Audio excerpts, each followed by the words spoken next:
한강은 서울 도심을 지나가는 강입니다. 옛날 사람들은 한강 물을 마시고 한강에서 낚시도 하면서 살았습니다. 그리고 기차나 차가 없을 때 한강에서 배를 타고 다른 지역으로 갔습니다. 긴 역사 속에서 한강은 한국 사람들에게 중요한 강이었습니다. 지금 한강은 많은 사람들이 쉴 수도 있고 즐길 수도 있는 장소가 되었습니다. 한강에는 11개의 공원이 있는데 공원 안에는 사람들이 즐길 수 있는 곳이 많습니다. 수영장, 축구장, 농구장 등과 같이 운동을 할 수 있는 곳뿐만 아니라 한강을 따라서 자전거를 탈 수 있는 자전거 도로도 있습니다.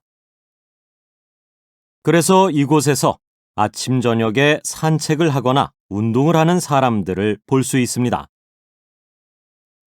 그리고 강 옆에는 넓은 잔디밭이 있습니다. 사람들은 잔디 위에 돗자리를 펴고 앉아서 책을 읽거나 음식을 먹습니다.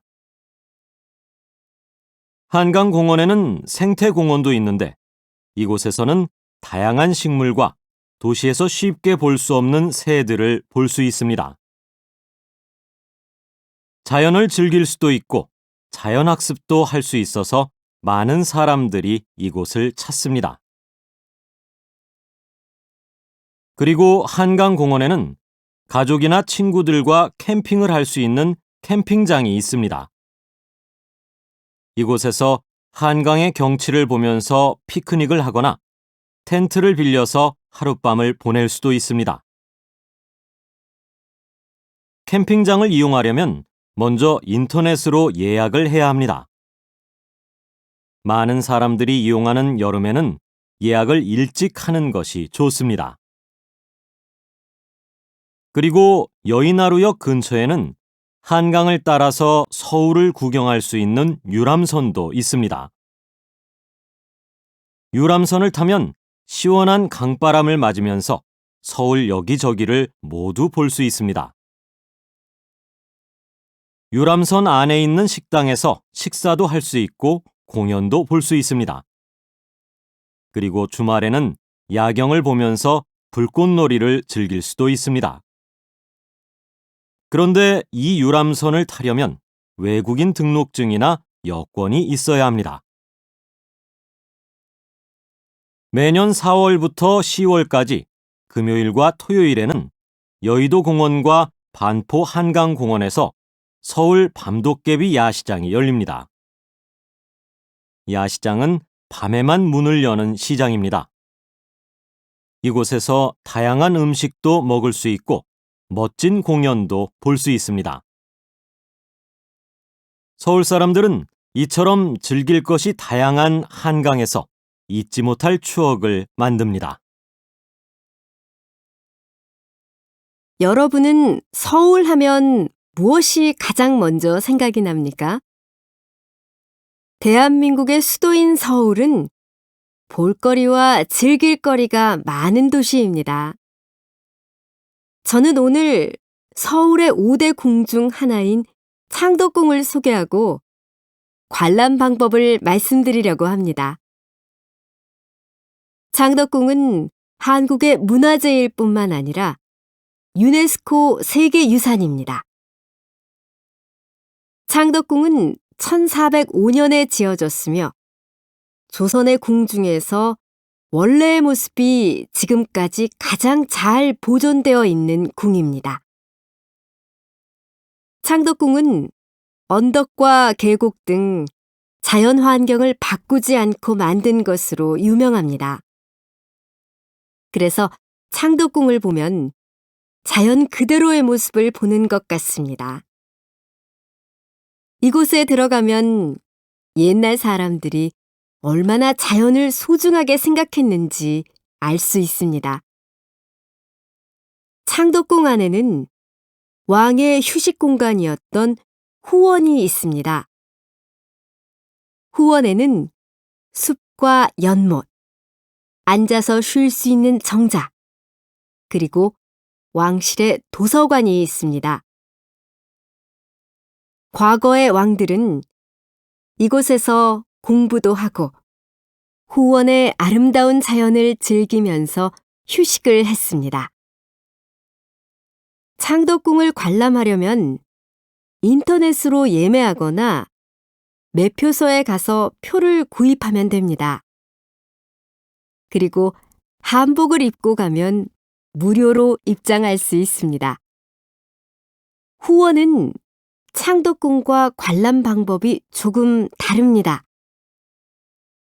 후원은 따로 예약을 해야 관람할 수 있고 한 번 입장할 때마다 정해진 인원만 들어갈 수 있습니다. 관람을 할 때도 안내 해설사와 항상 같이 다녀야 합니다. 인기가 많기 때문에 인터넷으로 미리 예약을 하는 것이 좋습니다. 후원 관람 시간은 약 90분 정도 걸리는데 안내 해설사의 설명을 들으면 후원의 역사에 대해서 자세하게 알 수 있습니다. 해설은 한국어와 영어, 중국어, 일본어로 들을 수 있습니다. 그런데 시간마다 해설하는 언어가 다르기 때문에 언어를 확인하고 예약해야 합니다. 창덕궁과 후원 관람은 특별 행사 기간을 이용하면 더 좋습니다. 창덕궁에서는 다양한 문화 행사를 하는데 그 중에 하나가 궁중문화축전입니다. 이 행사 기간에는 다양한 전통 공연을 볼 수 있을 뿐만 아니라 여러 가지 문화체험도 할 수 있습니다. 밤에 창덕궁을 관람할 수 있는 창덕궁 달빛기행 프로그램도 인기가 많습니다. 이 프로그램에 참여하면 달빛 아래에서 고요한 창덕궁을 느낄 수 있습니다. 특별 행사에 참여하려면 인터넷으로 예매를 해야 하는데 이것도 일찍 매진되기 때문에 서두르는 것이 좋습니다. 창덕궁에 대한 더 자세한 사항은 창덕궁 홈페이지에서 확인할 수 있습니다. 여러분도 이번 주말에 창덕궁을 찾아 특별한 추억을 만들어 보시기 바랍니다. 이상으로 발표를 마치겠습니다. 끝까지 들어주셔서 감사합니다. 지난 주말에는 북촌에 있는 한옥마을에서 하룻밤을 보내고 왔습니다. 사진으로만 보던 한옥을 처음 본 것은 지난 학기 문화체험 때였습니다. 한옥마을에는 가게도 있고 사람이 살고 있는 집도 있었습니다. 한옥에 살면 어떤 느낌일지 궁금했습니다. 그러던 어느 날 텔레비전을 보고 한옥 스테이에 대해서 알게 되었습니다. 한옥 스테이는 한옥에서 하룻밤을 보내는 것인데 요즘 젊은 사람들에게도 인기가 많다고 했습니다. 저는 같은 반 친구와 함께 한옥 스테이를 예약했습니다. 우리는 토요일에 안국역에서 만났습니다. 안국역 2번 출구로 나와 북촌 방향으로 걸어갔습니다. 길을 못 찾을 것 같아서 조금 걱정이 되었지만 지도를 보고 잘 찾을 수 있었습니다. 복잡한 큰 길에서 좁은 골목길로 조금 들어가니까 큰 대문이 있는 한옥이 있었습니다. 대문을 열고 들어가자마자 작은 마당이 보였습니다. 인상이 좋으신 주인 아주머니께서 우리를 반갑게 맞이해 주셨습니다. 그리고 우리가 예약한 방으로 안내해 주셨습니다. 방 한쪽에 가방을 놓고 방을 둘러보았습니다.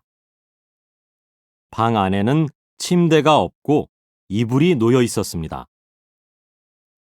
그리고 종이를 바른 창문과 나무로 만든 가구가 있었습니다. 방바닥은 따뜻했습니다.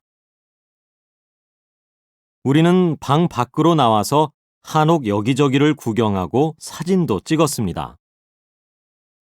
눈이 쌓인 마당 한쪽에는 항아리가 나란히 놓여 있었습니다. 저녁 시간이 되어서 주인 아주머니께서 우리를 사랑방으로 안내했습니다. 사랑방은 옛날에 집에 손님이 오면 손님을 모시는 장소였는데 지금은 손님들이 식사를 하는 곳으로 이용하고 있었습니다. 그곳에는 한국 가족 손님과 영국에서 온 손님들이 있었습니다. 우리는 그분들과 함께 이야기를 나누며 아주머니께서 만들어주신 불고기와 잡채를 먹었습니다. 식사 후에는 마루에 앉아서 따뜻한 차를 마셨습니다. 밤에 보는 한옥의 분위기는 낮과는 또 달랐습니다. 저 멀리 한옥 밖으로 환하게 빛나는 건물을 볼 수 있었습니다. 그 모습을 보니까 시간이 멈춘 것처럼 느껴졌습니다.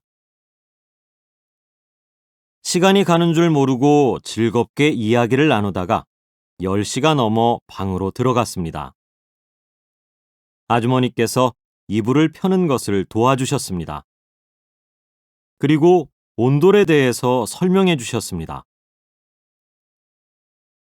학교에서도 온돌에 대해서 배운 적이 있지만 온돌에서 자는 것은 처음이었습니다. 바닥에서 자면 허리가 아플 것 같아서 걱정됐지만 바닥과 이불 속이 따뜻해서 좋았습니다. 저는 친구와 함께 늦게까지 이야기를 하다가 잠이 들었습니다. 다음 날 아침에는 아주머니께서 차려주신 떡국을 먹었습니다. 그리고 함께 한옥 스테이를 한 손님들과 기념사진도 찍었습니다. 조금 아쉬웠지만 우리는 아주머니께 인사를 드리고 나왔습니다. 한옥에서의 하룻밤은 새로운 한국의 모습을 느끼게 해주었습니다. 드라마에서만 보던 한옥에서 잠을 자보니까 생각보다 편안하고 따뜻했습니다. 그리고 마치 타임머신을 타고 과거로 시간여행을 다녀온 것 같았습니다. 그날 찍은 사진을 고향에 계신 부모님께도 보내드렸습니다. 다음 여름에 부모님께서 한국에 오시면 이곳에 다시 가고 싶습니다. 아무리 좋은 곳으로 여행을 다녀와도 집에 돌아오면 역시 집이 최고다 라고 말하는 사람들이 많습니다. 이 말은 집만큼 편한 곳이 없다는 뜻입니다. 이처럼 집은 나에게 쉼과 편안함을 줍니다. 나에게 잘 맞는 편안한 집을 구하려면 무엇을 중요하게 생각해야 할까요? 어떤 사람들은 집을 구할 때 자신이 가지고 있는 예산 안에서 집을 고르는 것이 중요하다고 말합니다. 예산도 중요하지만 그 밖에 여러 가지 생각해야 할 조건들이 아주 많습니다. 많은 사람들이 집을 구하는 것을 어렵게 생각하는데 다음 10가지를 확인하면 도움이 될 것입니다. 집을 구할 때 생각해야 하는 10가지. 1. 햇빛이 잘 들어옵니까? 2. 물이 새는 곳이 없습니까? 3. 주방과 욕실 모두 물이 잘 내려갑니까? 4. 환기가 잘 됩니까? 5. 빨래를 말릴 수 있는 공간이 있습니까? 6. 천장이나 벽에 곰팡이가 있습니까? 7. 방범 시설이 잘 되어 있습니까? 8. 걸어서 10분 거리에 지하철역과 버스 정류장이 있습니까? 9. 집 주변에 시장이나 할인마트가 있습니까? 10. 집 주변에 병원이나 약국이 있습니까? 먼저 집을 구할 때는 햇빛이 잘 들어오는지 확인하는 것이 좋습니다. 햇빛이 잘 들어오면 집이 밝고 따뜻하기 때문입니다. 햇빛이 잘 들어오는지 알려면 창문이 큰지, 다른 건물이 창문을 가리고 있는 것은 아닌지 확인하는 것이 좋습니다. 많은 한국 사람들이 집을 구할 때 남향인 집을 찾는데 남쪽을 바라보는 집이 햇빛이 잘 들어오기 때문입니다. 그리고 수리할 곳이 있는지 잘 살펴봐야 합니다.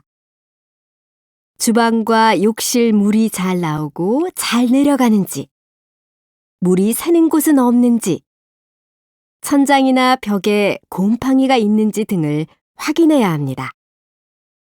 만약 수리할 곳이 있으면 계약하기 전에 집주인에게 이야기해서 수리를 한 후에 들어가야 합니다. 방범시설은 안전을 위해서 반드시 확인해야 하는 것 중에 하나입니다. 문과 창문이 잘 잠기는지, 집 주변에 CCTV가 있는지 등을 확인해야 합니다. 집 주변 환경도 중요합니다. 집 주변에 편의시설이 있어야 생활이 편리해집니다. 지하철역이나 버스 정류장에서 가깝고 집 근처에 시장이나 할인마트가 있는 곳을 구하는 것이 좋습니다. 그리고 근처에 병원이나 약국이 있어야 갑자기 아파도 빨리 치료를 받을 수 있습니다. 집을 구할 때는 한두 곳만 보고 선택하지 말고 여러 집을 보는 것이 좋습니다. 그렇게 해야 각 집의 장점과 단점을 비교하여 선택할 수 있습니다. 그리고 마음에 드는 집을 찾아도 한 번 더 방문해서 꼼꼼하게 살펴보는 것이 좋습니다. 요즘 뉴스에서 가수, 배우와 같은 유명 연예인이나 축구선수, 농구선수와 같은 스포츠 스타의 팬클럽에서 기부를 했다는 소식을 자주 들을 수 있다. 팬클럽 회원들이 어려운 이웃에게 돈이나 쌀을 기부하거나 보육원이나 유기동물 보호소 등에서 봉사활동을 하고 있는 것이다. 팬클럽 회원들이 이런 활동을 하는 이유는 보람이 있기 때문이기도 하지만 이렇게 하면 자신이 좋아하는 스타의 이미지를 대중에게 긍정적으로 알릴 수 있기 때문이다. 한국의 팬클럽 회원들이 처음부터 이런 활동을 한 것은 아니었다. 한국에서 팬클럽 문화가 활발해지기 시작한 1990년대 초에는 자신이 좋아하는 스타에게 선물을 보내거나 촬영장에 도시락을 보내는 것으로 자신들의 사랑을 표현했다.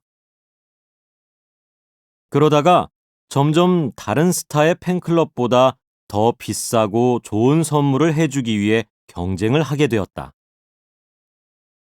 대부분이 20대인 팬클럽 회원들이 선물을 사기 위해 자신의 용돈을 다 쓴다거나 공부를 해야 할 시간에 아르바이트를 하는 등 많은 문제가 생기게 되었다. 그래서 팬클럽 문화를 좋지 않게 보는 사람들도 많아졌다. 이러한 문제가 심각해지자 일부 스타들이 팬들이 주는 선물을 받지 않기 시작했다. 그러나 팬들은 스타를 향한 자신들의 사랑을 표현하고 싶었고 그 방법을 찾다가 기부와 봉사를 하기로 한 것이다. 그리고 그 기부 방법도 점점 다양해지고 있다. 그 중에 스타숲 프로젝트라는 것이 있는데 스타숲 프로젝트란 팬클럽 회원들이 모금한 돈으로 나무를 심어서 자신이 좋아하는 스타의 이름으로 숲을 만드는 것이다. 또 소아암 환자의 가발을 만들 때 쓸 수 있게 머리카락을 기부하는 팬클럽도 있고 스타의 생일이나 데뷔를 기념하면서 헌혈증을 모아 기부하는 팬클럽도 있다. 팬클럽 회원들은 이와 같은 문화를 만들어가면서 자신이 좋아하는 스타의 이름을 긍정적으로 알릴 수 있을 뿐만 아니라 지구의 환경도 살리고 어려운 이웃을 도울 수 있다는 것에 큰 보람을 느끼고 있다. 스타에 대한 사랑을 기부와 봉사로 표현하는 팬들이 늘면서 최근에는 팬들과 함께 봉사활동을 하는 스타들도 많아지고 있다. 이렇게 팬클럽 문화가 나눔을 실천하는 문화로 바뀌면서 스타와 팬클럽 문화에 대한 사람들의 생각도 긍정적으로 바뀌었다. 한국 회사에서는 보통 한 달에 한두 번쯤 회식을 한다.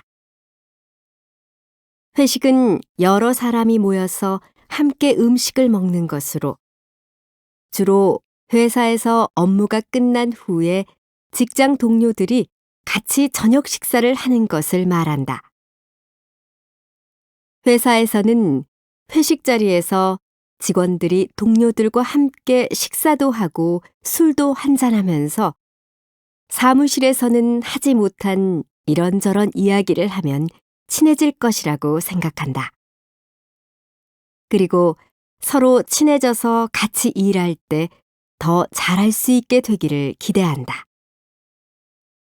그렇기 때문에 회식에 필요한 비용을 보통 회사에서 부담한다. 이러한 이유로 예전에는 회식에 참석하는 것도 회사에서 해야 하는 일 중에 하나라고 생각하는 경우가 많았다. 그러나 요즘 젊은 사람들의 생각은 다르다. 요즘 젊은 사람들은 퇴근 후의 시간은 개인 시간이고 그 시간을 자유롭게 써야 한다고 생각한다. 또 늦은 시간까지 술을 마시면 피곤이 쌓여서 다음 날 일을 하기가 힘들어지기 때문에 회식하기를 원하지 않는 경우가 많다. 그래서 최근 일부 회사에서는 직원들이 좋아할 만한 회식 자리를 만들기 위해 노력하고 있다.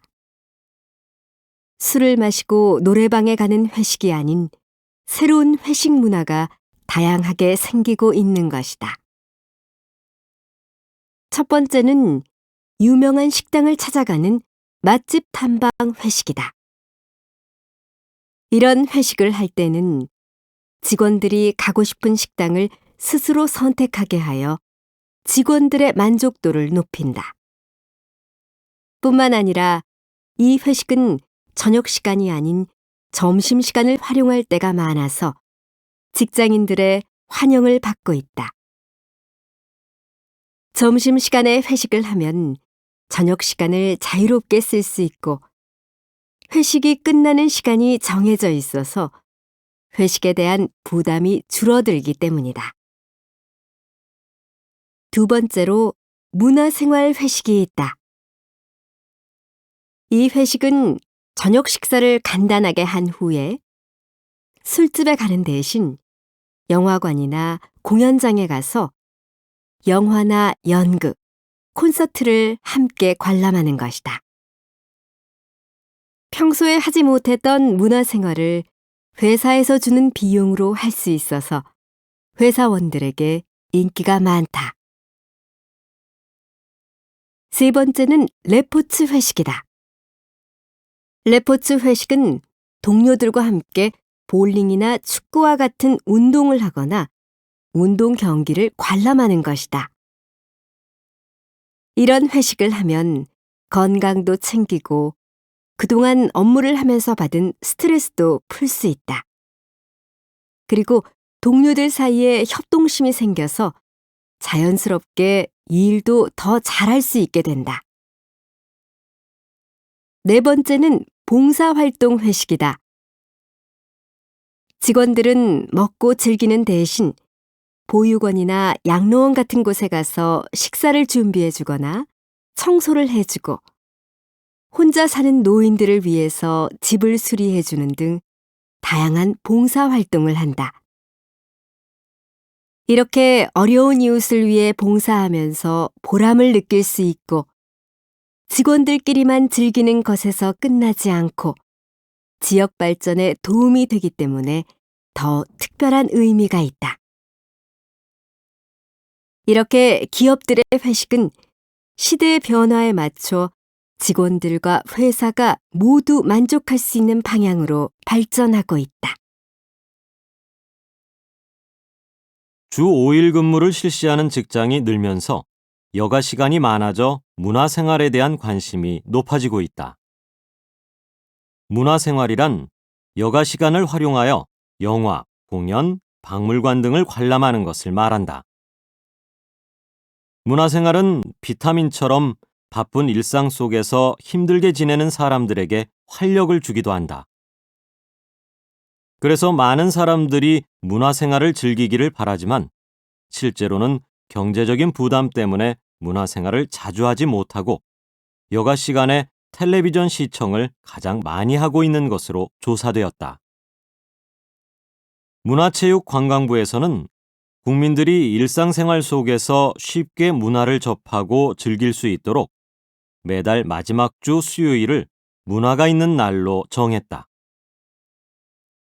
2014년부터 시작된 문화가 있는 날에는 전국에 있는 다양한 문화시설을 할인된 금액 또는 무료로 즐길 수 있다. 영화. 문화생활 중에서 가장 많은 사람들이 즐기는 분야는 영화인데 영화도 문화가 있는 날 혜택에서 예외가 아니다. 문화가 있는 날인 매달 마지막 주 수요일에는 오후 5시부터 9시까지 주요 영화관에서 반값에 영화를 볼 수 있다. 공연.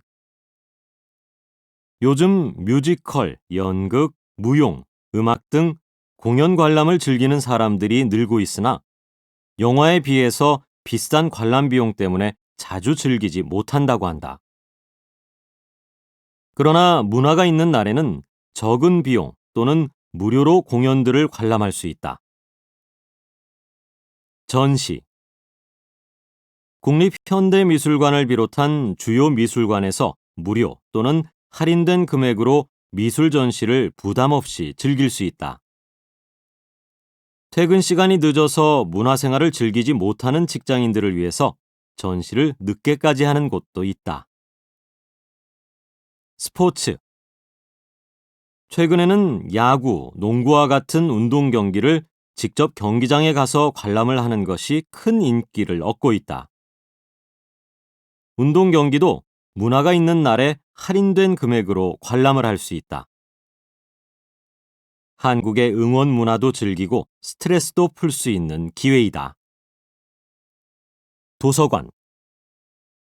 보통 도서관에서는 책을 대출할 수 있는 권수가 제한되어 있는데 이날은 대출 권수가 2배로 늘어나기 때문에 원하는 책을 마음껏 빌릴 수 있다. 문화재. 경복궁, 창덕궁, 덕수궁, 창경궁과 종묘, 그리고 조선왕릉을 무료로 관람할 수 있다. 그 외에도 다양한 분야에서 문화가 있는 날 혜택을 받을 수 있다. 자세한 사항은 홈페이지에서 확인할 수 있다. 안녕하십니까? 저는 영국에서 온 클로이입니다. 지금부터 한국의 축제에 대한 발표를 시작하겠습니다. 여러분은 한국의 여행지 하면 어디가 떠오르십니까? 사람들은 보통 제주도나 부산을 제일 먼저 떠올립니다. 제주도나 부산 같은 유명한 관광지를 여행하는 것도 좋지만 각 지역에서 열리는 축제에 참여해서 좀 더 색다른 여행을 즐겨보는 것은 어떨까요? 오늘 발표에서는 여러분이 한국에서 즐길 수 있는 계절별 축제 2가지와 한국의 음식 문화를 경험해 볼 수 있는 축제 2가지, 그리고 체험할 거리가 많은 축제 한 가지를 소개하려고 합니다. 먼저 한국의 계절을 느낄 수 있는 첫 번째 축제는 진해에서 열리는 벚꽃 축제입니다. 벚꽃 축제는 매년 4월 초에 열리는데 많은 관광객들이 벚꽃을 구경하기 위해서 이 축제에 옵니다. 기찻길을 따라 터널처럼 이어진 벚꽃길을 걸으면 동화 속에 들어온 것 같은 느낌이 듭니다. 진해에는 드라마를 촬영했던 다리도 있는데 이곳은 벚꽃을 배경으로 사진을 찍기에 좋은 장소입니다. 두 번째로 추천하고 싶은 계절 축제는 눈꽃 축제입니다.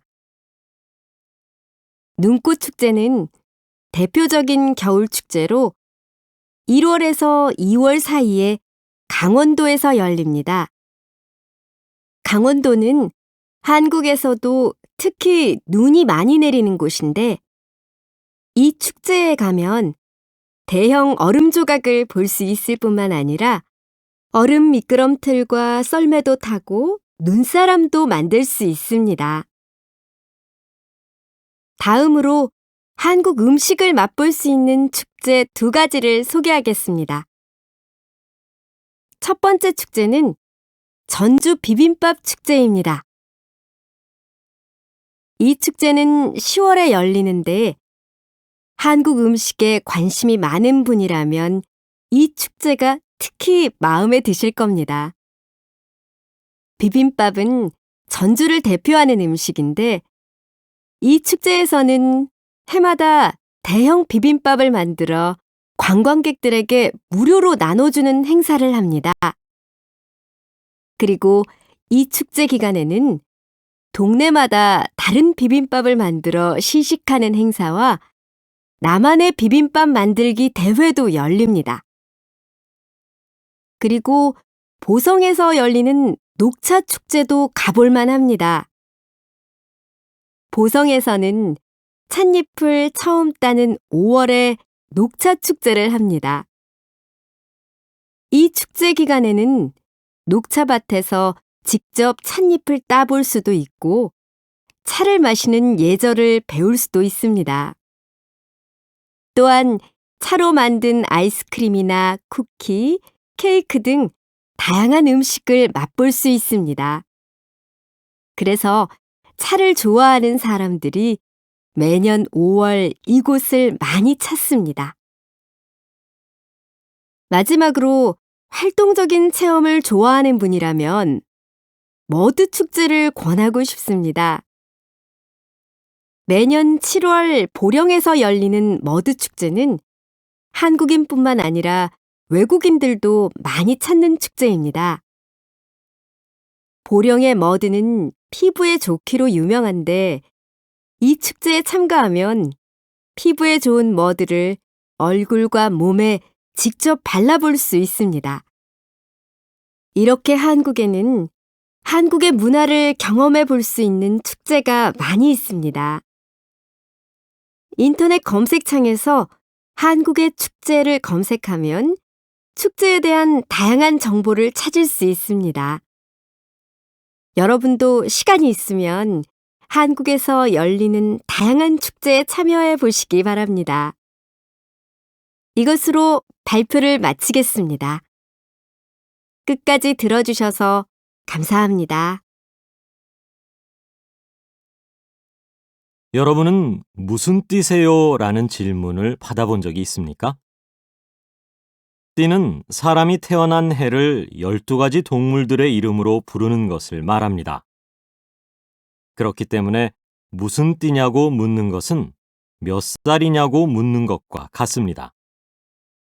그런데 띠는 어떻게 해서 생기게 되었을까요? 옛날에 세상을 지켜주는 여러 동물들이 살았습니다. 그런데 어느 날부터 동물들이 자기가 제일 잘났다고 하면서 서로 대장이 되겠다고 싸우기 시작했습니다. 동물들이 세상을 안 지키고 싸우기만 하니까 세상은 어지러워졌고 하느님은 그 모습을 보고 고민을 하다가 좋은 생각을 떠올렸습니다. 그래서 동물들을 불러놓고 이야기했습니다. 내일 강 건너기 대회를 열어 너희들 중 가장 먼저 들어오는 12동물을 대장으로 정하겠다. 동물들은 너도 나도 12동물 안에 들고 싶어 했습니다. 쥐와 고양이도 대회에 참가하고 싶었지만 문제가 있었습니다. 고양이와 쥐는 수영을 못했기 때문입니다. 한참을 생각하던 고양이는 쥐에게 소는 힘이 세니까 소에게 태워달라고 부탁해보자. 라고 말했습니다. 고양이와 쥐는 소를 찾아가서 이렇게 이야기했습니다. 소야, 우리가 네가 빨리 출발할 수 있게 아침에 일찍 깨워주고 길도 알려줄 테니까 너는 우리를 등 위에 태워줘. 소는 그 이야기를 듣고 좋다고 했습니다.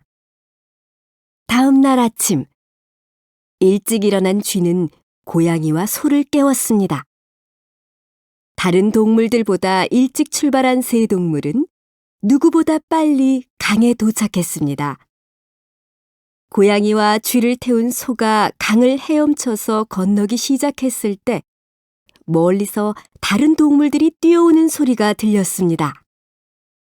마음이 급해진 소는 더욱 빨리 헤엄쳤습니다. 이때 소의 등에 있던 고양이가 물에 빠졌지만 소는 이것을 알지 못하고 계속 헤엄쳤습니다. 고양이가 살려달라고 소리를 질렀지만 쥐는 이기고 싶은 마음에 소에게 더 빨리 가야 한다고 이야기했습니다. 마침내 소는 가장 먼저 강을 건넜고 결승점을 향해 열심히 달렸습니다. 그런데 결승점에 도착하려는 순간 쥐가 소의 등에서 뛰어내려 먼저 결승점으로 들어갔습니다. 그래서 쥐가 1등이 되고 소가 2등이 되었습니다. 하루 종일 고생했지만 2등을 한 소는 화가 났고 그때부터 항상 눈을 크게 뜨고 다닌다고 합니다. 그리고 잠시 후 호랑이, 토끼, 용, 뱀, 말, 양, 원숭이, 닭, 개, 돼지 이렇게 12동물이 순서대로 결승점에 도착했습니다. 이때부터 12동물은 순서대로 한 해씩 돌아가면서 대장이 되어 세상을 지키기 시작했고 세상은 다시 평화를 찾게 되었습니다. 그러면 고양이는 어떻게 되었을까요? 물에 빠진 고양이는 결국 12동물 안에 들지 못했고 이때부터 고양이와 쥐는 사이가 나빠졌다고 합니다. 이러한 띠 문화는 동양권 나라에 많이 있는데 나라마다 환경과 문화에 따라 조금씩 다른 띠를 가지고 있습니다. 중국은 한국과 똑같은 띠를 가지고 있지만 일본에는 돼지띠 대신에 멧돼지띠가 있습니다. 베트남에도 토끼띠 대신 고양이띠가 있으며 소띠 대신 물소띠, 양띠 대신 염소띠가 있습니다. 이렇게 나라마다 조금씩 다른 띠를 가지고 있지만 해가 바뀔 때마다 그 해가 무슨 띠인지 생각해보고 새해에는 좋은 일이 있기를 바라는 사람들의 마음은 모두 비슷합니다. 우리는 좋은 꿈을 꾸면 기분이 좋아지고 나쁜 꿈을 꾸면 나쁜 일이 생길까봐 불안해한다. 꿈의 내용이 미래의 일과 관계가 있을 것이라고 생각하기 때문이다. 그래서 사람들은 특별한 꿈을 꾸면 그 꿈의 의미가 무엇인지 알아본다.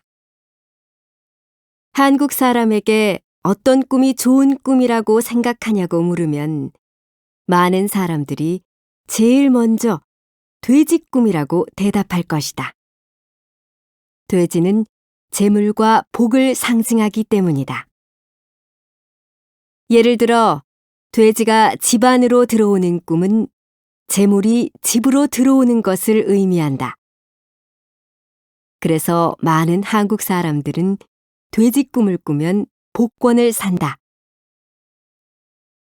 돼지가 나오는 꿈 외에도 용이 나오는 꿈을 꾸면 자신이 하는 일에서 성공하고 명예를 얻게 된다고 생각한다. 꿈에서 용이 하늘로 올라가면 자신의 능력을 사람들로부터 인정받게 된다는 의미이다. 그렇기 때문에 용꿈은 보통 하고 있는 일의 발전이나 성공을 의미한다. 한국 사람들은 집이나 회사 같은 곳에 불이 나는 꿈도 좋은 꿈이라고 생각한다. 큰 불일수록 더 좋은 꿈이다. 이 꿈은 지금 하고 있는 일이 더 잘 된다는 의미로 사업이 더 발전하거나 소원이 이루어지는 등 좋은 일이 생길 것이라는 뜻으로 생각할 수 있다. 꿈에서 조상을 만나는 꿈도 좋은 꿈이다. 조상이 꿈에 나와서 위험한 일을 미리 알려주는 경우도 있고 가끔은 복권 당첨 번호를 알려주는 경우도 있다. 복권 1등에 당첨된 사람들에게 복권을 사기 전에 무슨 꿈을 꾸었냐는 설문조사를 한 적이 있는데 조상 꿈을 꾸었다고 응답한 사람이 가장 많았다고 한다. 그렇다면 나쁜 꿈에는 어떤 것들이 있을까? 대표적인 꿈은 이가 빠지는 꿈이다.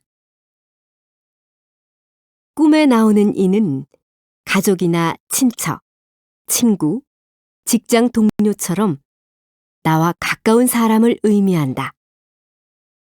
그래서 꿈에서 이가 빠지면 보통 가까운 사람들과 헤어지거나 그들에게 안 좋은 일이 일어난다는 의미로 해석한다. 신발을 잃어버리는 꿈도 안 좋은 꿈이다. 꿈에 나오는 신발은 의미가 다양한데 대개 직장이나 소중한 사람을 의미하는 경우가 많다. 그래서 신발을 꿈에서 잃어버렸다면 직장을 잃거나 소중한 사람과 이별할 수도 있다는 뜻으로 해석된다. 꿈에 대해 연구를 하는 과학자들은 꿈에 보이는 것이 미래에 일어날 일이 아니라 평소에 하던 생각이 꿈으로 나타나는 것이라고 말한다.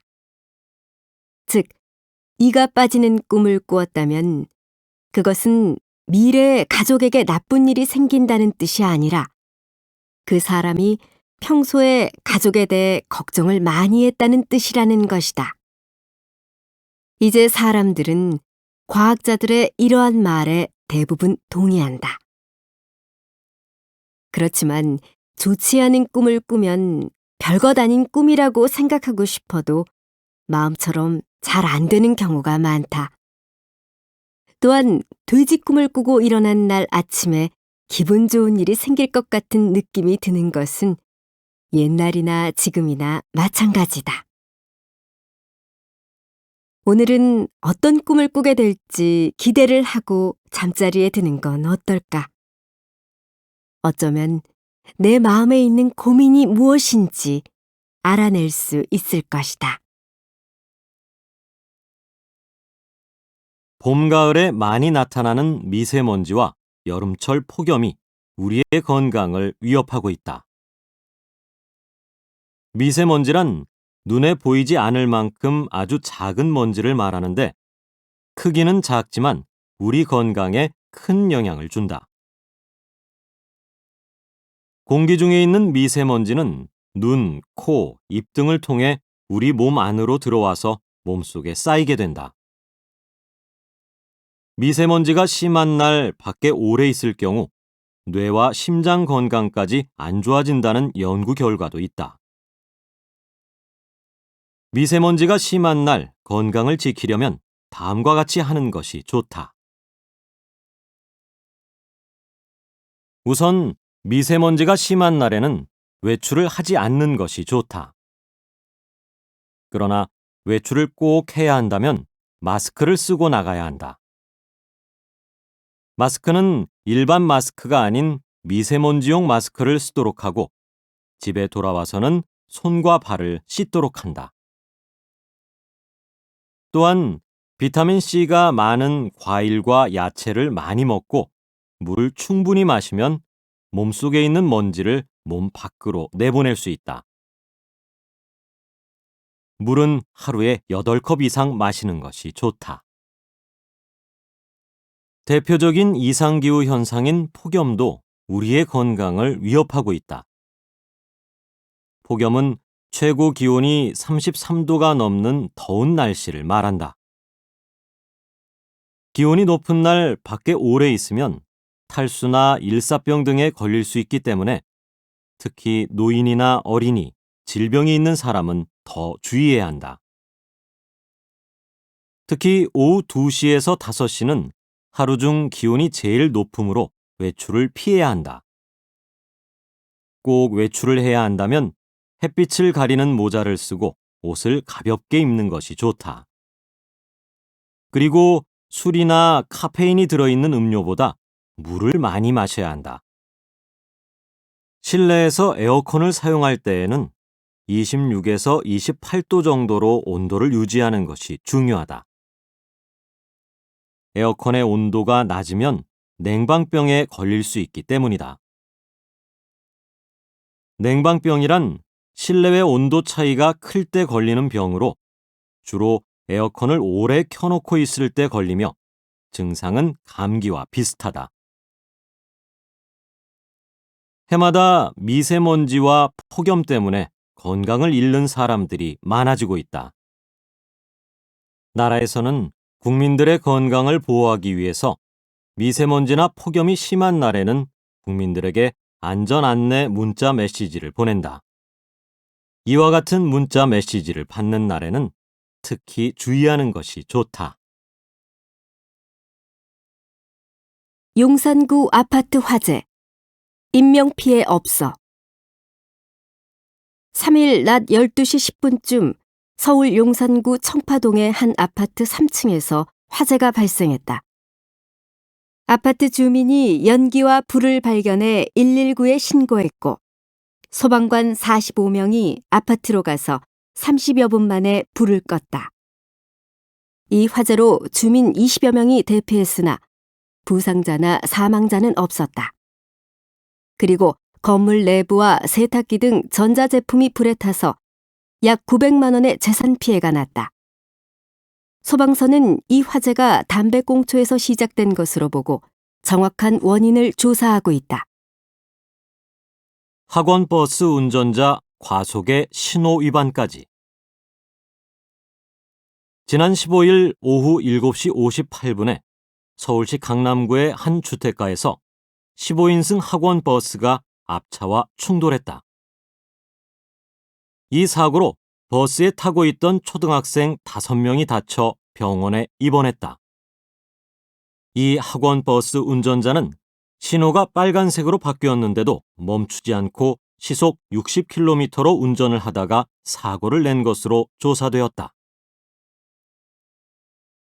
경찰은 버스에 타고 있던 학생들이 안전벨트를 매고 있었는지 조사할 예정이다. 도둑 잡은 용감한 고등학생. 도둑을 잡은 고등학생 A군이 용감한 시민상을 받게 됐다.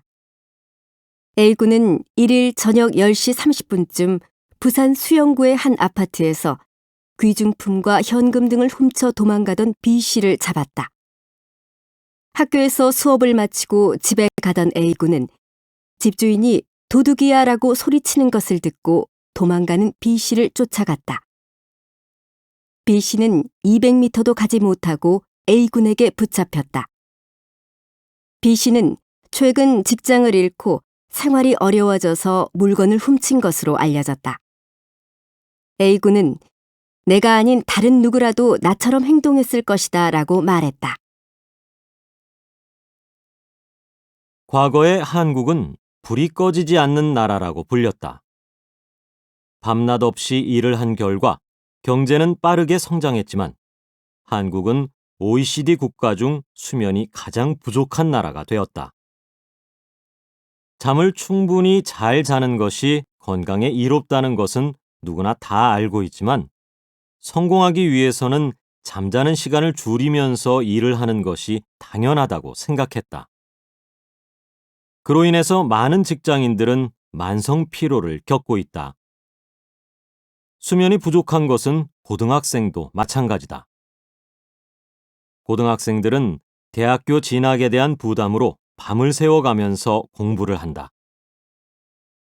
교육부에서 고등학생 8만 명을 대상으로 평균 수면 시간에 대해 조사한 결과에 의하면 학생 43.91%가 6시간 이상 잠을 자지 못하는 것으로 나타났다. 최근에 잠이 건강에 미치는 영향에 대한 연구 결과들이 알려지면서 많은 사람들이 수면의 중요성에 대해 관심을 갖기 시작했다. 전문가들은 20세 이상 성인의 경우 7시간에서 8시간, 중고생은 8시간 30분 정도 잠을 자는 것이 좋다고 한다. 전문가들은 잠을 충분히 자지 않으면 기억력과 집중력뿐만 아니라 학습 효과도 떨어진다고 한다. 게다가 수면 부족이 오랜 기간 지속되면 비만이 될 수 있고 소화불량, 불면증, 우울증 등과 같은 다양한 질병에 걸릴 위험이 커진다고 한다. 따라서 학습 효과를 높이고 질병을 예방하기 위해서는 적당한 수면 시간을 유지하는 것이 좋다. 전문가들은 잠을 얼마나 많이 잤는지가 중요한 것이 아니라 얼마나 푹 잤는지가 중요하다고 말한다. 이것은 오랜 시간 잠을 자더라도 푹 잠들지 못하면 피곤이 풀리지 않는다는 것을 의미한다. 잠을 푹 자기 위한 방법에는 여러 가지가 있다. 첫째, 규칙적인 생활을 하는 것이 가장 중요하다. 정해진 시간에 자고 일어나는 것이 중요하며 주말에 지나치게 늦은 시간까지 깨어 있거나 늦잠을 자는 습관은 피하는 것이 좋다. 많은 사람들이 평일에 부족한 잠을 주말에 몰아서 자는데 이것은 피로 해소에 도움이 되지 않는다. 그날 쌓인 피로는 그날 푸는 것이 좋다. 둘째, 잠을 자기 전에는 과식과 카페인이 든 음식을 피해야 한다. 그리고 잠자기 위해서 음주를 하는 사람이 있는데 음주는 잠시 잠이 오게 도와줄 뿐이며 음주를 하면 깊은 잠을 자지 못하게 된다. 셋째, 잠을 자기 30분에서 1시간 전부터 방을 어둡게 하는 것이 중요하다. 우리의 몸은 어두워야 수면에 도움을 주는 호르몬이 잘 나온다. 그렇기 때문에 잘 때는 불을 끄고 자는 것이 좋다. 넷째, 스마트폰이나 태블릿 PC 같은 디지털 기기는 잠을 자기 1시간 전부터 사용하지 않아야 한다. 스마트폰에서 나오는 빛은 뇌를 자극하여 잠이 들지 못하게 하기 때문이다. 한국에는 잠이 보약이다라는 말이 있다. 이 말은 잠을 잘 자면 보약을 먹은 것처럼 병에 안 걸리고 건강을 지킬 수 있다는 뜻이다. 옛날부터 이런 속담이 있는 것을 보면 올바른 수면 습관이 건강에 얼마나 중요한지 알 수 있다. 눈이 건조해서 너무 아파요. 요즘 사람들은 스마트폰 없이는 하루도 살 수 없잖아요. 저 역시 하루 종일 스마트폰을 사용하는 편인데 문제는 스마트폰 때문에 눈이 너무 아프다는 거예요. 얼마 전부터 눈이 건조하고 가끔은 눈이 빠질 것 같이 아파요. 어떻게 하면 좋을까요? 안녕하세요. 안과 상담의 서준희입니다. 요즘 스마트폰 사용이 많아지면서 병원을 찾는 환자들도 많아지고 있습니다. 스마트폰에 집중하면 눈을 깜빡거리는 횟수가 줄어들어 눈이 건조해집니다. 그래서 스마트폰을 오래 보면 눈에 피로가 쌓이고 시력도 떨어지게 됩니다. 스마트폰 화면을 20분쯤 본 후에는 1, 2분 정도 눈을 감고 있거나 먼 곳을 보면서 눈을 쉬게 하는 것이 좋습니다. 그리고 화면과 눈의 거리는 30cm 이상이 적당합니다. 화면이 너무 밝거나 너무 어두워도 눈이 피로해지기 때문에 적당한 밝기로 보는 것이 도움이 됩니다. 눈을 많이 깜빡이거나 인공 눈물을 규칙적으로 넣어주는 것도 좋은 방법입니다. 또한 렌즈보다는 안경을 끼는 것이 더 좋습니다. 더 자세한 것은 병원에 방문하셔서 진찰을 받아보시길 바랍니다. 거북목이 심해졌어요. 스마트폰을 보는 시간이 늘어나면서 거북목이 심해진 것 같아요. 어느 날 친구들이 제 목을 보고 거북목이 아니냐고 하더라고요. 그전까지는 잘 몰랐는데 친구들 말을 들은 후부터 진짜 그런 것 같아요. 거북목을 치료하려면 어떻게 해야 할까요? 안녕하세요. 정형외과 상담의사 유지호입니다. 거북목은 생활 속 잘못된 자세 때문에 생깁니다. 고개를 앞으로 길게 뺀 상태로 스마트폰을 사용하면 목의 모양이 거북이 목처럼 변합니다. 뿐만 아니라 머리와 어깨, 등에도 통증을 느끼게 됩니다. 먼저 자신이 거북목인지 알아보려면 똑바로 섰을 때 어깨와 귀가 같은 선에 있는지 확인을 해보시면 됩니다. 만약 중간보다 2.5cm 이상 앞으로 나와 있다면 거북목이라고 할 수 있습니다. 스마트폰을 볼 때는 고개를 세우고 보도록 하고 2, 30분에 한 번씩 스트레칭을 하는 것이 좋습니다. 거북목 증상이 계속되면 목 디스크에 걸릴 수도 있으니 가능하면 빨리 전문의와 상담해 보시길 바랍니다. 사랑의 김장 나눔. 사랑과 정성을 이웃에게. 지난 2일 아침 서울시에서 주최한 사랑의 김장 나눔 행사가 열렸다.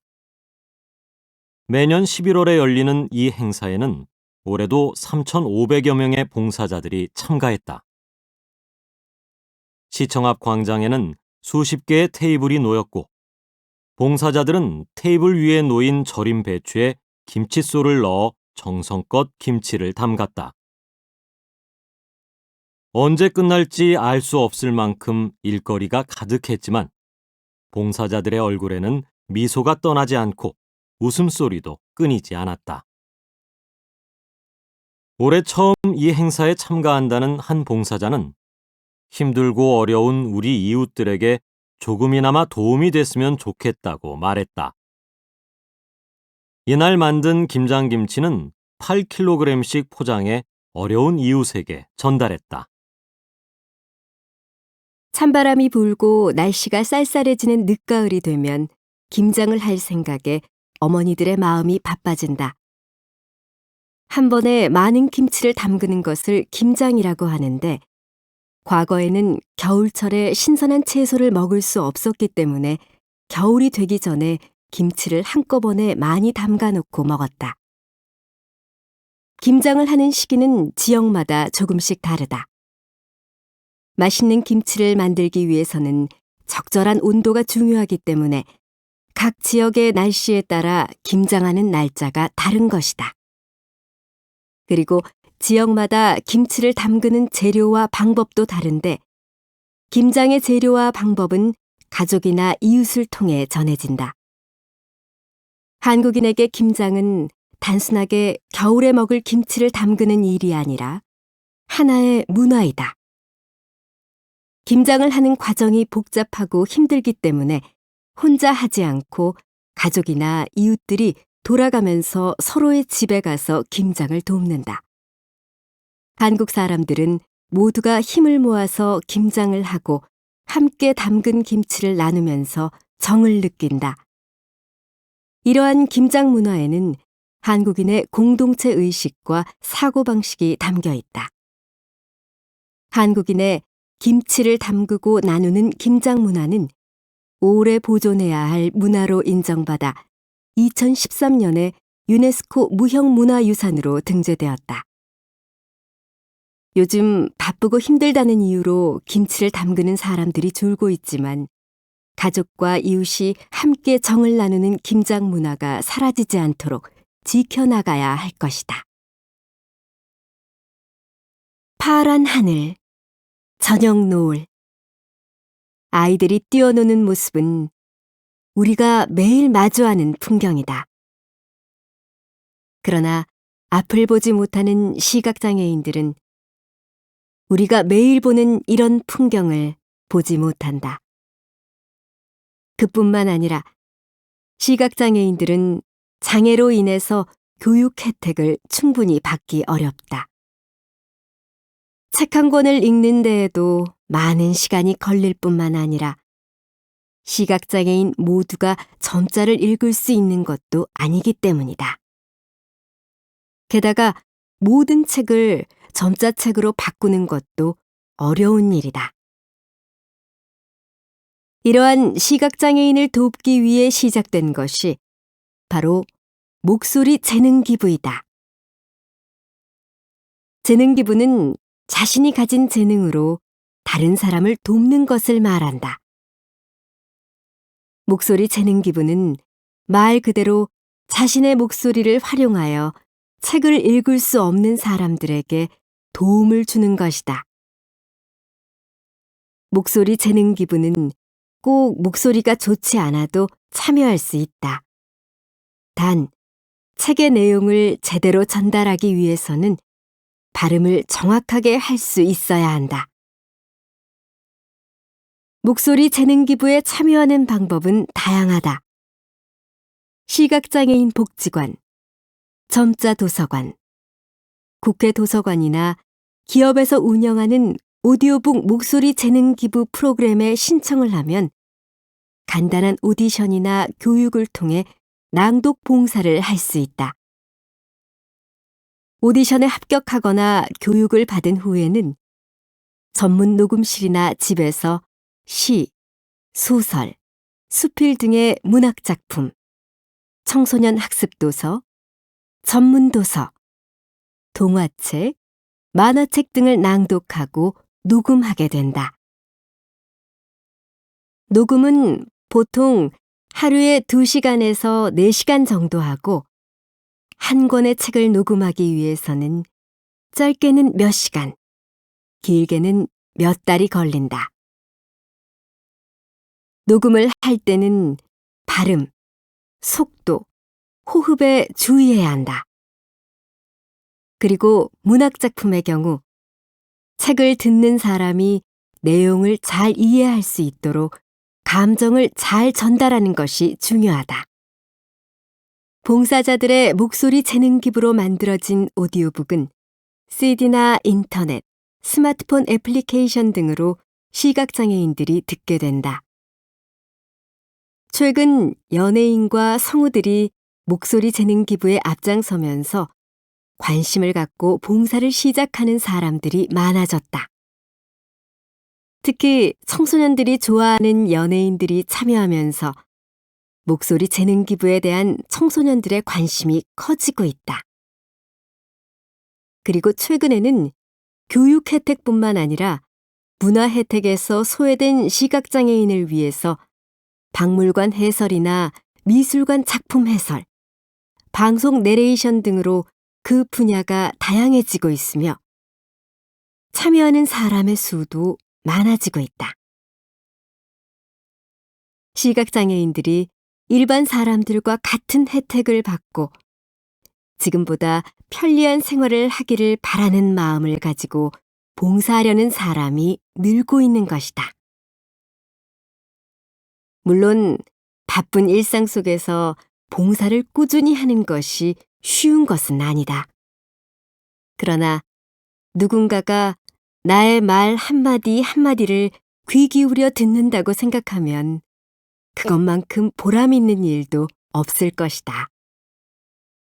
뿐만 아니라 목소리 재능 기부를 한다면 어둠 속에 있는 누군가에게 소중한 빛이 되어 줄 수 있을 것이다.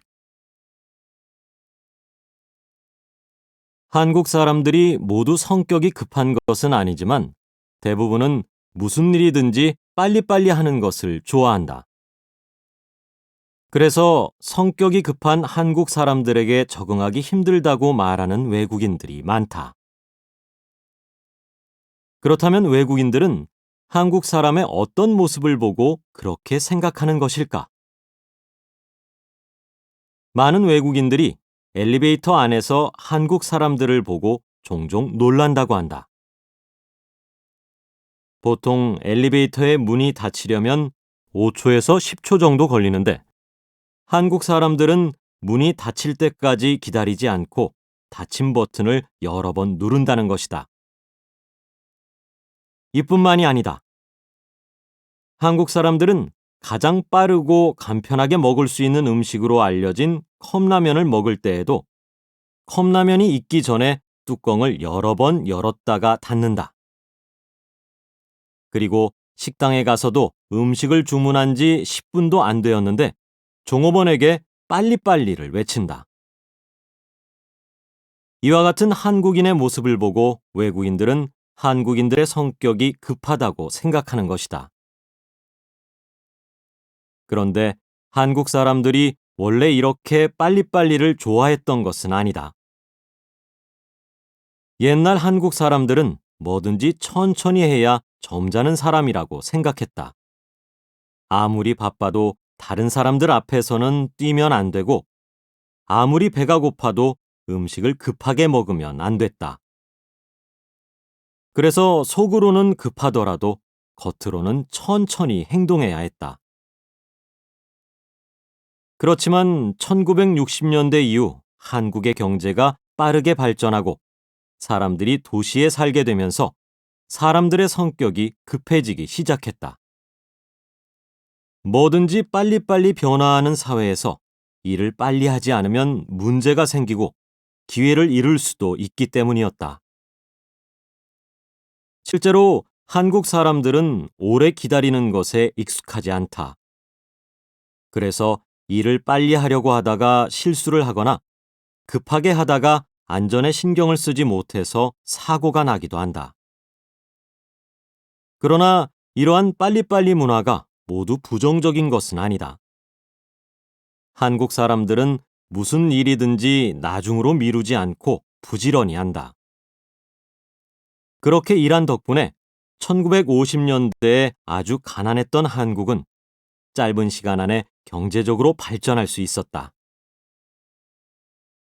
한국 사람들은 뭐든지 빠른 것을 좋아하기 때문에 한국에서는 인터넷 속도도 빠르다. 현재 한국의 인터넷 속도는 선진국 중에서도 최고 수준이다. 한국의 인터넷을 처음 경험해 본 외국인들은 그 빠른 속도에 놀라워한다.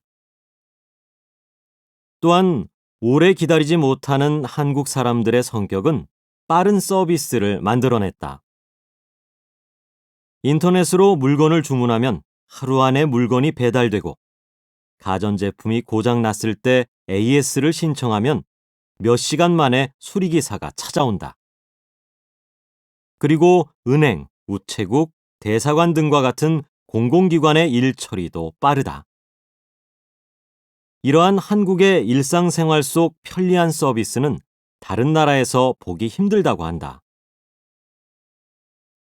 한국 사람들 스스로도 빨리빨리 문화를 고쳐야 한다고 이야기한다. 그렇지만 빨리빨리 문화는 한국 사회의 발전에 좋은 영향을 주기도 했다. 한국 사람들은 우리라는 말을 쓰는 것을 좋아한다. 내가 한국말 중에 가장 좋아하는 말도 우리이다. 우리라는 말을 들으면 한국 사람들의 정이 느껴지기 때문이다. 이제는 자연스럽게 나의 집 대신 우리 집, 나의 가족 대신 우리 가족이라고 말한다. 그러나 나도 처음부터 우리라는 말을 사용하는 것이 익숙한 것은 아니었다. 내가 한국말을 배우기 시작한 지 얼마 안 되었을 때 한국 친구가 우리 남편이라고 이야기하는 것을 듣고 깜짝 놀란 적이 있다. 우리 남편? 처음에는 내가 잘못 들은 것이라고 생각을 했다. 그러나 그 친구는 그 다음에도 또 그렇게 이야기하는 것이었다. 그래서 나는 그 친구에게 왜 나의 남편이라고 하지 않고 우리 남편이라고 이야기하는지 물어봤다. 친구는 웃으면서 한국 사람들이 혼자 살아도 자신의 집을 우리 집이라고 이야기하는 것처럼 우리 엄마, 우리 남편이라고 이야기한다고 했다. 처음에 들었을 때는 낯설었지만 더 친근한 느낌이 드는 것 같았다. 그래서 나도 그 다음부터 가족에 대해서 이야기할 때 우리 부모님, 우리 누나라고 말했다. 그러던 어느 날 수업이 끝난 후 교실에 남아서 숙제를 하고 있을 때 선생님이 나를 보시고 우리 마이클 씨는 숙제를 참 열심히 하네요 라고 이야기를 했다. 우리 마이클 씨? 나는 선생님께서 왜 나를 우리 마이클 씨라고 부르는지 이해할 수가 없었다. 그래서 나는 선생님께 선생님, 저에게 왜 우리 마이클 씨라고 말해요? 저는 선생님의 가족이 아니잖아요 라고 이야기했다. 그랬더니 선생님께서는 친하고 사이가 가까운 사람을 부를 때도 우리라는 말을 붙인다고 했다. 그 이야기를 들으니까 선생님이 나를 가깝게 생각하는 것 같아서 기분이 좋았다. 한국 사람들이 우리라는 말을 많이 사용하는 이유는 옛날 한국 사람들이 농사를 지으면서 함께 모여서 생활했기 때문이라고 한다. 가족, 그리고 이웃과 함께 농사를 짓고 서로 도우면서 나보다 우리를 더 중요하게 생각한 것이다. 물론 우리나라에서도 우리라는 말을 사용하지만 한국 사람들이 사용하는 것과는 조금 다르다. 한국에서는 가깝게 생각하는 사람의 이름을 말할 때 우리라는 말을 사용하지만 우리나라에서는 그렇게 하지 않는다. 많은 외국인들이 한국어를 배울 때 나처럼 우리라는 말을 사용하는 것을 듣고 놀랄 때가 있을 것이다. 그리고 처음에는 잘 이해하지 못할 수도 있을 것이다. 그러나 한국 사람들이 우리라는 단어를 사용하는 이유를 알면 한국 문화에 대해서도 이해할 수 있을 뿐만 아니라 한국 사람들의 정도 느낄 수 있을 것이다. 옛날 옛적에 어느 마을에 마음 착한 할아버지가 살고 있었습니다. 이 할아버지는 얼굴에 주먹만한 혹이 있었습니다. 그래서 사람들은 그 할아버지를 혹부리 영감이라고 불렀습니다. 어느 날 할아버지가 산으로 나무를 하러 갔습니다. 시간이 가는 줄 모르고 나무를 하던 할아버지는 날이 어두워진 것을 보고 깜짝 놀랐습니다. 벌써 이렇게 어두워졌네. 어떡하지? 오늘은 저 빈집에서 자고 내일 아침 일찍 내려가야겠다.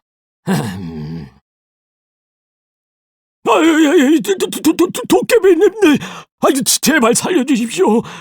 목숨만 살려주신다면 노래를 불러드리겠습니다. 노래? 그래? 한번 불러보아라.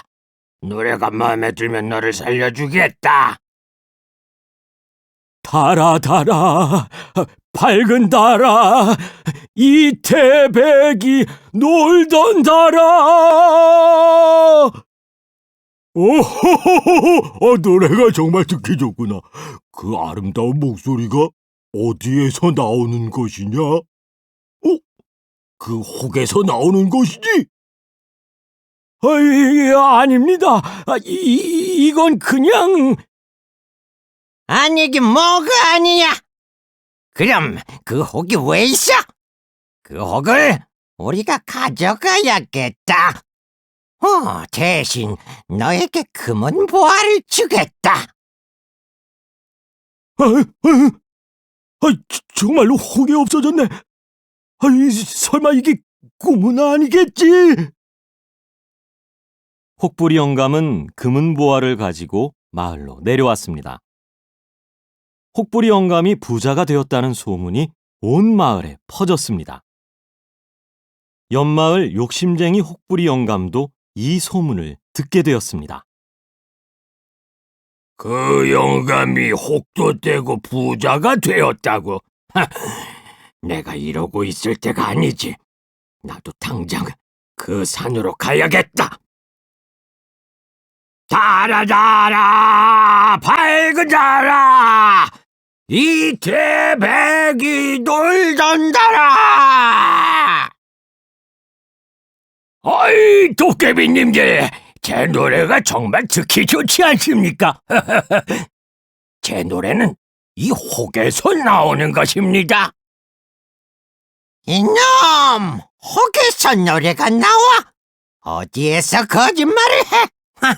얘들아, 이놈에게 지난번 그 혹까지 붙여주고 크게 혼내주어라! 아이고, 도깨비님들, 아이고, 제발 한 번만 살려주십시오. 잘못했습니다. 이렇게 해서 욕심쟁이 혹부리 영감은 혹을 하나 더 붙이게 되었습니다. 옛날 어느 마을에 앞을 못 보는 신봉사가 살았다. 신봉사에게는 심청이라는 딸이 한 명 있었는데 심청의 어머니는 심청을 낳고 며칠 후에 세상을 떠나고 말았다. 그래서 신봉사는 혼자서 힘들게 심청을 키웠다. 두 사람은 가난하지만 행복하게 살았다. 그러던 어느 날 신봉사가 길을 가다가 물에 빠져버렸다. 마침 그 옆을 지나가던 스님이 그것을 보고 신봉사를 구해주었다. 부처님께 쌀 300석을 바치면 앞을 볼 수 있을 텐데. 신봉사는 앞을 볼 수 있다는 스님의 말에 쌀 300석을 바치겠다고 약속했지만 집에 돌아온 후 자신이 한 약속을 후회하며 걱정했다. 내일 먹을 쌀도 없는데 300석을 어떻게 구하지? 이 말을 들은 심청은 아버지를 위해 쌀 300석을 꼭 구해야겠다고 생각했다. 하지만 어린 심청은 그렇게 많은 쌀을 구할 방법이 없었다. 며칠 후, 심청은 뱃사람들이 바다에 제물로 바칠 여자를 구한다는 이야기를 듣게 되었다. 심청은 아버지의 눈을 뜨게 해드려야겠다고 생각하고 뱃사람들에게 쌀 300석에 자신을 팔기로 했다. 약속한 날이 되어 심청은 뱃사람들과 함께 배를 타고 바다로 나갔다. 갑자기 맑은 하늘이 어두워지고 비가 내리기 시작했다. 배가 금방이라도 뒤집힐 것처럼 흔들렸지만 심청은 무서워하지 않았다. 심청의 마음속에는 혼자 남게 될 아버지 걱정뿐이었다. 심청은 눈물을 흘리며 아버지, 꼭 눈을 뜨세요. 라고 말하고 바다로 뛰어들었다. 바다로 뛰어든 심청은 바닷속에서 용왕을 만났다. 용왕은 심청이 아버지를 위해 제물이 되었다는 이야기를 듣고 큰 감동을 받았다. 정말 효심이 대단하구나. 심정을 연꽃에 태워 다시 세상으로 보내라. 이렇게 해서 심청은 다시 바다 위로 보내졌다. 마침 그 바다를 지나던 어부들이 그 연꽃을 발견하고 왕에게 가져갔다. 왕은 연꽃에서 나온 심청과 결혼을 했다. 심청은 행복했지만 아버지가 그립고 매일 생각이 났다. 하루는 아버지가 너무 그리워서 울고 있는데 왕이 그 모습을 보고 심청에게 우는 이유를 물었다. 심청은 아버지께서 건강하신지 눈을 뜨셨는지 알 수가 없어서 걱정이 되고 슬픕니다. 앞을 못 보는 사람들을 위한 잔치를 열어주세요. 아버지가 아직 눈을 뜨지 못했다면 아버지를 만날 수 있을 거예요. 라고 말했다. 심청의 부탁을 들은 왕은 궁에서 열흘 동안 큰 잔치를 벌여주었다. 심청은 아버지를 찾기 위해 날마다 잔치에 가서 사람들의 얼굴을 확인해 보았지만 아버지를 찾을 수 없었다. 잔치를 연 지 열흘째 되던 날, 신봉사가 드디어 잔치에 찾아왔다. 아버지가 궁으로 들어온 것을 본 심청은 아버지에게 달려갔다. 아버지, 저 청이에요. 제가 이렇게 살아있어요. 네가 정말 이 청이란 말이냐? 우리 청이가 살아 돌아왔다고! 신봉사는 죽은 줄 알았던 딸의 목소리를 듣고 깜짝 놀랐다. 그리고 딸을 보기 위해서 눈에 힘을 준 순간 눈을 번쩍 뜰 수 있었다. 그 후 신봉사는 앞을 볼 수 있게 되었고 심청은 아버지를 모시고 오래오래 행복하게 살았다.